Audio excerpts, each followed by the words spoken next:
Hi everyone, I'm just going to talk to you about decolonisation of the curriculum. It's basically the presentation that I did at the head of department meeting a few weeks ago. So decolonisation, that term is a little bit different to diversifying because I believe that our curriculum is quite diverse, but decolonisation just takes it to a different perspective. So I'm going to just explain through that and how it's different during this presentation.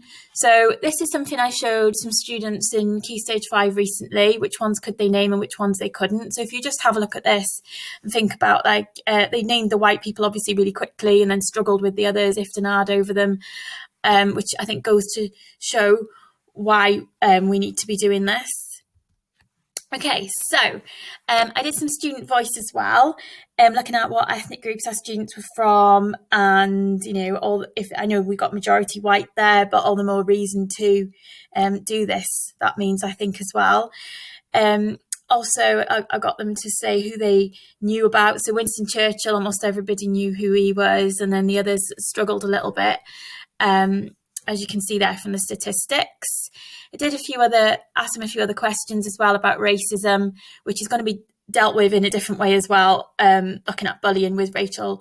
But this kind of feeds into it because I think the way we teach and the stereotypes sometimes that we portray other ethnic groups as subconsciously feeds into this as well. So I'm going to talk through what we did in history for this as well. So as you can see, the Key Stage 3 results were quite similar as well. Some of this feedback was interesting. I know students can be quite negative sometimes with things like this, but also I think a few things were highlighted here. As you can see, some people said, well, it's not the Olympics, so why should there be any representation of other ethnicities, which I think goes to show why we need to address this. A lot of history, about slavery, but that's the only time we diversify it is when we're looking at that kind of thing. And you can see a few others there, teachers about people of colour, etc. So thinking about what we want our students to be, to call out racism, to sort of identify fake news, misconceptions, and be able to sort of normalise this as well in our curriculum, normalise diversity, not sort of do it as a separate entity within lessons or one-off lessons sort of thing, but have it immersed within our curriculum is the aim. So I'll talk to you about what we did in history and then hopefully it'll make a bit more sense. So on reflection of the history curriculum, I went through each unit that we study, for example, the Tudors, Russian Revolution, appeasement, we start off with in year 9 and 1066 in year 7. And I found the first person that they see of who is white, basically. So as you can see there, they all ended up being men, which is also another issue that I think we need to address. And white men and in power as well, even though these figures were controversial. Henry VIII, Tsar, Winston Churchill's controversial figure. All these images show them as glorified people in power. So then I went through the units and looked at other ethnicities and when is the first time you see a different ethnicity of these. Okay, so the first time you see a Jewish person in the Holocaust unit is a propaganda source, which was really worrying. Rachel Allen pointed that out, and that's what got me thinking about all of this. Native Americans, that's the first time. We do the 9/11 unit, and I know the 9/11 unit is to challenge that stereotype and challenge these perceptions, but the first image they actually see for our visual learners is a so-called Muslim person burning an American flag, which is also really worrying. And the first time they see Black people as slaves, despite Africa having thousands of years in history, we choose to start with the colonisation of Africa onwards. And that's when we first start looking at the history of Africa, which is also quite looking at them as a victim and quite degrading way to sort of start off by looking at that ethnicity. So I was really shocked at this personally, and it made us realise that actually we need to do something about this. Okay, so revised approach. I concentrated mainly on year 8, but a couple of others, other ideas that we put into the curriculum as well as a department. So we started off by looking at Jewish family portraits instead, so students could identify that these were people just like them and imagine what it would feel like. So the empathy element is there a little bit more. Native Americans, I started off with someone who got a position in the cabinet for the first time and why it was significant, and then kind of worked backwards to the persecution. Africa before slavery was full of kings and universities and all sorts, and so we started looking at that and really challenging the misconceptions about Africa as a continent and the stereotypes and that kind of thing, which I think was really good before we started looking at slavery. So we're starting to seep these into the curriculum, just the odd image or the odd source or something like that, just to sort of normalise it without drawing too much attention to it. This was also a little bit of a concern as well, that some of my Year 13 pointed out when I got them to review our Key Stage 3 curriculum on the last ever lesson, which was brilliant. So to what extent can the atom bomb be, what extent can the dropping of the atom bomb be justified?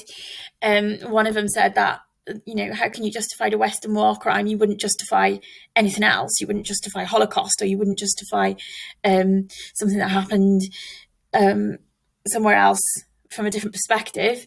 Field Marshal Hager Butcher, or a hero, he killed 125,000 young men in World War I, basically by his mistakes. So that's a concern as well, that we can actually think to justify this. British Empire, to actually flip it and say it was a good thing when there was so much suffering going on. You can have a look at what impact British Empire had, but I think good and bad about it is actually really bad to get students to try and justify this action. So we've looked at that and reviewed that and changed our assessments accordingly, by really sort of thinking about what questions we're asking students to consider. Okay, so this is how I personally went about this. I did this for each year group. So we go Industrial Revolution, Empire, Slavery, USA, World War I, and I've sort of put where are the opportunities for this. I don't want to kind of create something that, for the sake of doing it. I wanted to really sort of look at where it could be seeped into the curriculum and where the opportunities lay. So as you can see, there's a few ideas. So this is what it looked like when we started to put them into the curriculum. So soldiers of the empire, we've got a lesson on that anyway, just to put a little bit more to enhance it. When we look at key figures of medicine, we look at 5 white men and Florence Nightingale. So I just put a Mary Seacole in there as well, just an extra person. It wasn't a whole new lesson. Drew attention to Pearl Harbor, like the different heroes of Pearl Harbor. World War II as a world war, so looked at the Japanese invasion of Malaya, and the Domesday Book had a black person in it, so I got that picture and just put it in with the Domesday Book lesson. So they weren't huge one-off. They weren't hugely like, we're going to look at the Asian bit, or they're going to look at the black bit, now we're going to look at that. It was like literally integrated within the lessons that already exist. So it shouldn't be a bigger task than what is kind of perceived. Okay, I also spoke to Lara Maguire, and she had some really good ideas for science curriculum as well. As you can see, there's a few examples, because I thought science might be a bit more difficult, so I had a chat with her, and she came out with some great ideas as well. So thanks for that. And then, up around school, I also think drawing attention to displays around school as well is also a good idea to promote diversity of ethnicity and gender as well, with this being something that I found a little bit concerning and maybe needs to be changed a little bit. I know a majority of our students are white, but again, if we've got children with a disability, we change the whole school for that one child. So it's about meeting that need of each child, isn't it? And also, I think a majority white students need this perspective too. So, if you are struggling in your area, there are other things you can consider, like mirror imaging, displays, key terms, use of language, have a little think about it. And it's about championing those diverse backgrounds instead of them being seen as the victim in the lesson content. So like you might teach about the oppression of those people, but then have you got the flip side of it where they are sort of championed, or how many black authors do you have, how many black scientists, or whatever your subject area is, how have you integrated this diversity into it? Okay, so basically what we're looking for is somebody from each department to take a sort of lead on this and work with others from other departments. I'm sure we'll come up with lots of different ideas. So a sort of like decolonisation lead in your department, if you could nominate somebody to do this and sort of pick one key stage area and look at the opportunities from this year onwards, and then hopefully it'll roll out for the next couple of years and we can have a really diverse curriculum that's embedded within our school.